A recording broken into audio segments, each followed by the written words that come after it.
It's time for some truth. Drive with Dan Wooton on Talk Radio. Welcome back. It is 6:22. Dr. Hilary Jones is here in 10 minutes answering your coronavirus questions. If you want to know anything from Dr. Hilary Jones, you can just use the hashtag AskDrHilary. But before that, internal documents from the Extinction Rebellion published by the Mail on Sunday this weekend have revealed plans for what the organisation calls a money rebellion, even though we are currently in our worst recession for 300 years. That money rebellion will see Extinction Rebellion members target banks, including HSBC, NatWest, Lloyds and Barclays. Members are encouraged to take out personal loans or credit cards and then simply not repay the debt. Extinction Rebellion is also encouraging 5,000 supporters to start refusing to pay rent and to also withhold £100 of income tax. According to the newspaper, other possible protests include a utilities strike where activists refuse to pay their bills unless suppliers promise to switch to 100% renewable energy. Now, Labour's Shadow Health Secretary has just told us that the focus of the Extinction Rebellion right now should be working with community organisations, not this type of protest. So why are they doing it? I'm joined by two members of XR today. I'm going to kick off with Ian Wilson, who is a spokesperson for the Extinction Rebellion, also a retired senior executive in IBM, who previously had clients in banking, including JP Morgan and Barclays. Ian, why are you being such a turncoat and turning on your previous industry? Good evening, Dan, and thanks for having me. The main reason is because the financial institutions around the world are supporting the very industries that are driving the climate and ecological disaster that's looming and is coming very fast towards us down the tracks. They subsidise these companies with huge loans. These companies in turn sponsor and promote individual politicians and parties, and then when they're in office, they're then beneficiaries of those politicians and governments who either help them avoid paying tax. A lot of individual landlords don't have anything to do with any of that, and they're going to be crippled as a result of these protests, potentially. Well, I think all of the possible actions that you've mentioned are still under consideration. Nothing's finalised yet. So it could well be that the rent strike is not part of the mix. So I think it's a bit premature to hold any of these up as things that are categorically going to be undertaken by XR at this stage. Why do you want to stop paying income tax? Because do you not realise the amount of work that the government is doing on climate change using the money generated from income tax? To be honest, I think the amount of money the government's spending or claiming to spend on fighting climate change is a drop in the ocean. I think what they've shown with coronavirus is that they can rise to the moment when we are in a crisis. And this one is very short-term, very damaging and very frightening. But it's nothing compared to what's going to happen over the next 10, 20, 30 years with climate change. Yes, but as I've said many times before, that is why the government is moving towards a carbon neutral approach. You just need to give it a bit of time because these things don't happen overnight. Well, we don't have time, unfortunately. We're already on a trajectory that takes us past the Paris Agreement. Okay, but the point is, I'm just trying to get an understanding through my head about the type of world that XR wants. And unfortunately, it's what I've always believed, which is that fundamentally you're not an organisation about climate change, are you? You're anti-capitalist. You want to break down the capitalist system because if this money rebellion makes sense, what you're saying, you don't want banks, you don't want the HMRC to collect tax, you don't want you don't want electricity suppliers to make any money, and you don't want people to have to pay any rent. Can I just put to you that the Extinction Rebellion is actually a group of anarchists hiding in the cloak of climate change protesters? I can assure you that I'm not an anarchist, and I don't think I've ever met a member of Extinction. Well, this seems like anarchy to me. No tax, Well, look, no rent, let's come no back to the banking question, loans why paid. are we That is the targeting these definition of anarchy. corporations, Dan? The reason we're targeting these corporations, because these are the very corporations they're at the heart of the climate disaster that we're experiencing. Well, tell that to your individual landlord, because I think most of them will agree. Well, look, the Extinction Rebellion have put 2 people up today. So let me bring in Liam Norton now, another spokesperson for the Extinction Rebellion, who is an electrician who lost his job at the start of the lockdown. Liam, firstly, huge sympathies for that personal situation that you're in, because that is an absolute nightmare. But I imagine you were on one of the government schemes, are you, in order to make up that income? Well, there is a scheme in place for self-employed people, but no money has yet come. So actually, I'm in a position where yesterday I went to go and buy some shopping, and I couldn't actually pay for the shopping. I think the shopping came to about £30, and I've got £12 now left in my account because I've been out of work since the lockdown came into place. I'm a self-employed electrician.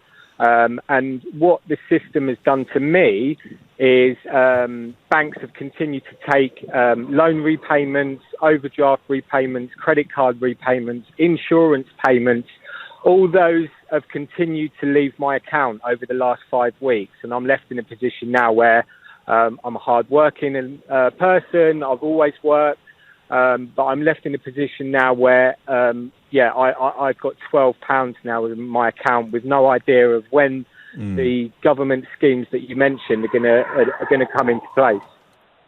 Well, no, and that is a terrible situation to be in, and I have great sympathy for that.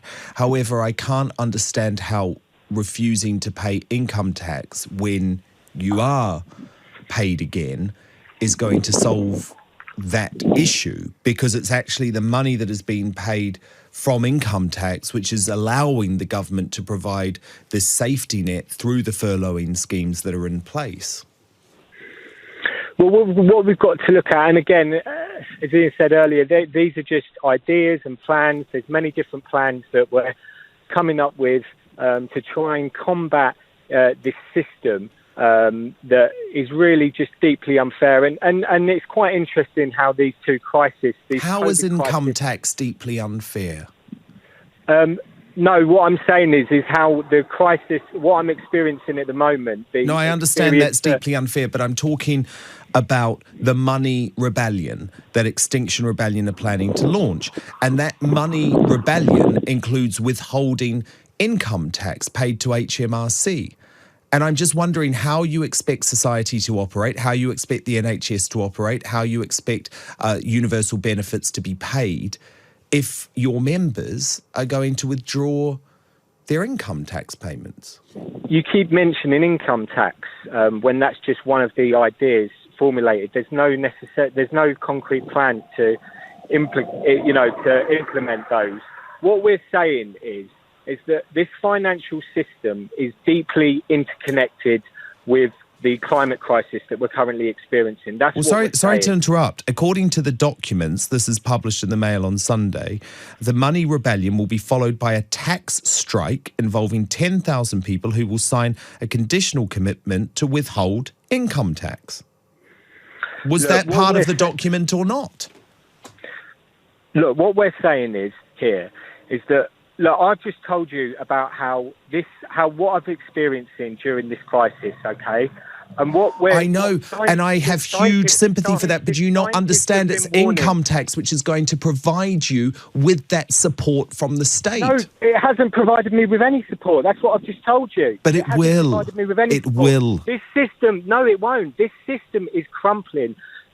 Food banks are going empty. There are families who are going without. The poorest and the most vulnerable in our society are not being looked after right now, Dan. Okay? And that's because this system is incapable of dealing with the crisis. So your solution, just to clarify, if I could just finish. Scientists have been warning of the dangers of global pandemics for many, many years. Scientists, 11,000 of them, have also warned us that we're in a climate emergency. And unfortunately, the truth is that this climate the catastrophe that will take place because of this climate crisis will unfortunately make this crisis look very minor. Well, Liam, I have been calling on your organisation for a long time, by the way, to start turning your attention to the Chinese communist government rather than the British government. And actually, the Chinese government is responsible for this pandemic. Look, the Chinese government are not responsible for the position that I'm in at the moment, and they are not responsible for the emissions that the UK have been emitting for hundreds of years since the Industrial Revolution. The Chinese are not responsible for that. We need to look after our own shit. Liam, just to clarify, Liam, because we are going to have to get to the news shortly because we're running a little bit late, but just to clarify, your solution then is an end to capitalism because you don't want to pay back money to banks, you don't want to pay rent, you don't want to pay tax, and you don't want to pay utility bills. So as far as I can understand, that is the end of capitalism. That is anarchy.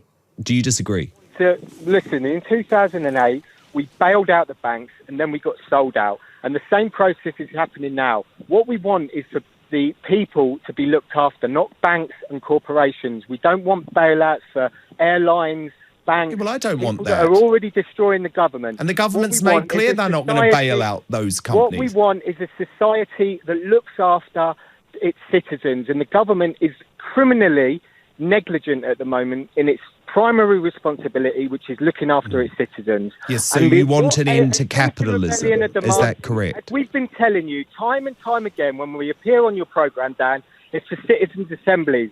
We want people from this country, chosen and sorted. Okay, so you want to overthrow democracy as well. So you want to end capitalism and you want to overthrow democracy.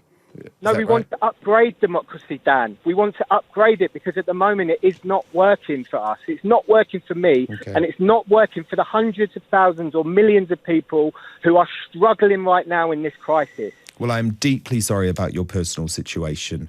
I would just advise that encouraging people to stop paying income tax is just going to make that worse because it's our money from income tax, which we pay to the HMRC, which allows the government to then offer these furloughing schemes, offer universal credit. So I'm struggling to understand how the Extinction Rebellion, money rebellion solution is going to work. But we will continue this debate with the Extinction Rebellion as the days and as the weeks go on. I most appreciate you both being there. That is Liam Norton and before that Ian Wilson, both spokespeople for the Extinction Rebellion.